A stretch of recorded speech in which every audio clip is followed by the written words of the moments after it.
भंडाऱ्यात वैनगंगा नदीवर उभारणार जलपर्यटनचा पहिला टप्पा उभारणार आहे। पहिला टप्पा शासनाच्या वतीने मंजूर झाला आहे।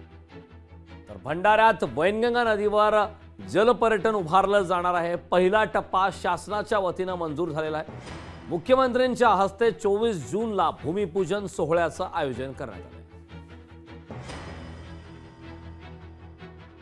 2 वर्षात मुख्यमंत्री तिसऱ्यांदा येत आहेत आणि विशेषतः सांगावंसं काही प्रचाराच्या सभेला येत नाही, तर विकास कामाच्या भूमिपूजनाला येत आहेत। 2 वर्ष आधीपासून ते बोलले होते की जलपर्यटन आपल्याला करायचं आहे आणि तो आता फायनलाइज झालेला आहे, म्हणजे टेंडरसुद्धा झालेला आहे। त्याच्यासाठी त्याचं आता भूमिपूजन औपचारिक राहिलेलं आहे की भूमिपूजन करून त्याला 2 महिन्यात आपण स्ट्रक्चर उभा करून त्याला सुरू करायचा।